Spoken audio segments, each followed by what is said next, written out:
जय सिया राम, हर हर महादेव। आज हम भगवान भोलेनाथ के दर्शन करने के लिए यहाँ मंदिर पर आए थे। तो मैं यहाँ देख रहा था कि हमारे भारत में जो मंदिर हैं, वो स्वतः उनकी कुछ ऐसी स्थिति है कि आस-पास के लोग पूजा करने अथवा वहाँ पर दर्शन करने के लिए नहीं जाते हैं। तो यह दुर्भाग्यपूर्ण है। मंदिर का बनवाना ये बहुत अच्छी बात है, किंतु उसमें पूजा करनी चाहिए।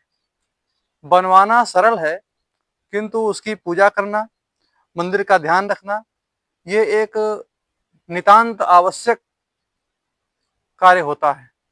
तो इसलिए यह करना चाहिए और जो इसको नहीं करते हैं उनको पाप के भागी होना पड़ता है। इसलिए निश्चित रूप से दर्शन पूजन इत्यादि करना ही चाहिए और नित्य उसकी देख-रेख करना, जो मंदिर बनवाया गया है उसकी देख-रेख करना बहुत आवश्यक होता है।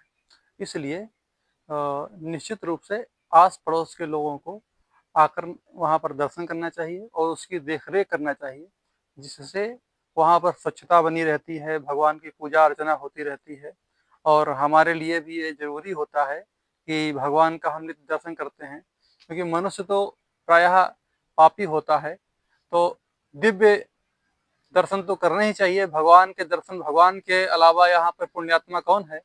भगवान के अलावा यहाँ पर पवित्र आत्मा कोई नहीं है। तो ऐसे पवित्र आत्मा भगवान नारायण का जो है, भगवान शिव का दर्शन करना बहुत आवश्यक होता है। नित्य इसीलिए भगवान के दर्शन करने के लिए कहा जाता है कि ये जो हैं हमारे मार्गदर्शक हैं और इनके दर्शन करने से हमारे अंतःकरण में जो पाप, ताप, संताप विकसित हो रहे होते हैं, उनका समूल नाश हो जाता है। इसलिए भगवान के दर्शन की महिमा कही गई है।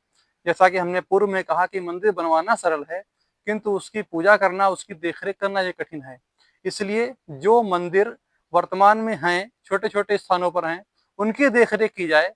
नए बनाने की बात अच्छी है, नए बनाए भी जाएँ, किंतु जो अ, बने हैं पहले से, उनमें पूजा होना, उनकी जो है वहाँ पर साफ-स्वच्छता, सफाई होना, दैनिक उनकी आराधना होना, ये बहुत आवश्यक है। जय सिया राम।